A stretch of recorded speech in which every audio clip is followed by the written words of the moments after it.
Hey, what's going on? You know who it is. You know what it is. All right, you guys, peep game, man. Check this out. All right. Well, I just wanted to do this follow-up video because I listened to Two Raw's video, and the light bulb hit me, and I thought about something because I like putting these type of videos out there because it's something that we all can discuss and voice our opinion. Now, a couple of days ago, I put out a video asking, hey, if LeBron James breaks Kareem all-time leading scorer record, does that officially once and for all make him the greatest basketball player of all time? A lot of people said no. A lot of people said yes. But nevertheless, it's a great discussion. But I'm about to give y'all some food for thought to prove to you that it may be more that he wouldn't be the greatest player of all time. Because at the end of the day, okay, let's go back in time. Now, LeBron James is about to pass Kobe Bryant. LeBron James, at the very least, if he retires, depending on how long he plays, he could possibly be at the very least number 2. I think he is going to finish around number 2.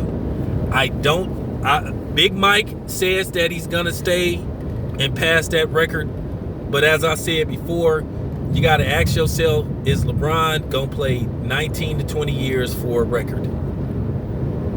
I think my thing is, I think it's 50-50. I think if LeBron James wins another championship or two, I think he goes away.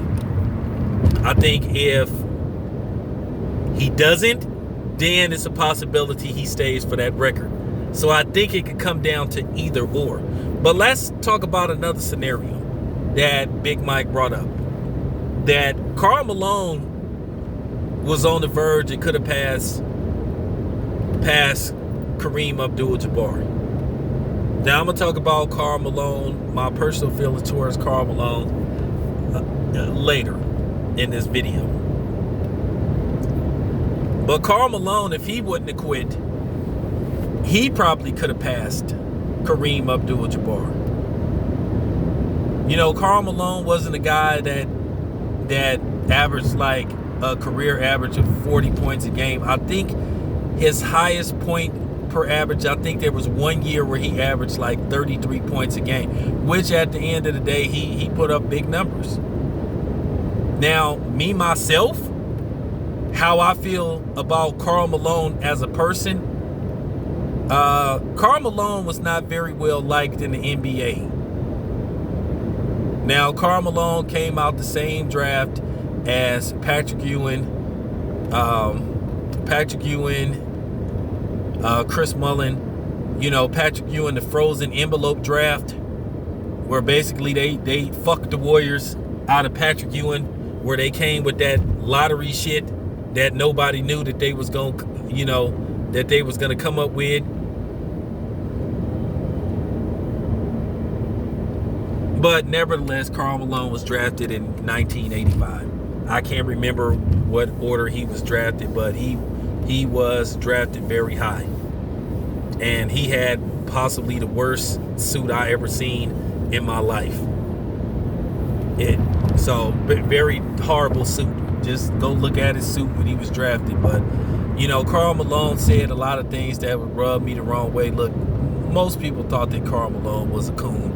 And I thought Karl Malone was a coon because he would say shit about he a black redneck and all that type of shit.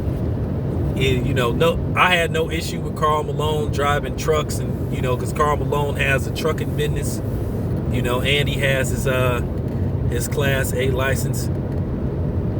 And keep in mind, Karl Malone tried to wrestle before too in the WCW. But if Karl Malone had broke Kareem's all-time scoring record, will we be saying Karl Malone is the GOAT? More than likely not. See, here's the thing. Where do you rate Karl Malone as a overall all-time great player, just period. Do you think Karl Malone is the greatest power forward ever? I don't. And before Tim Duncan's career was set in stone, a lot of people had Kevin McHale, who came off the bench the majority of his career, ahead of Karl Malone. I think if Karl Malone is the all-time scoring leader,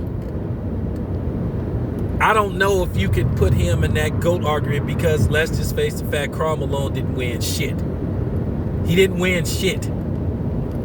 Now, he won 2 league MVPs. He won it one year where I think it was the first year they got beat by the Chicago Bulls, and then he won it again in the shortened lockout season, which, by the way, that MVP should have went to Chris Webber hands down.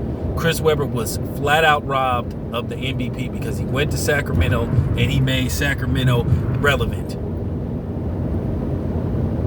But at the time, a lot of people had issues with Chris Mullin because they thought Chris Mullin was a cancer on his team. They just thought he was a bad dude.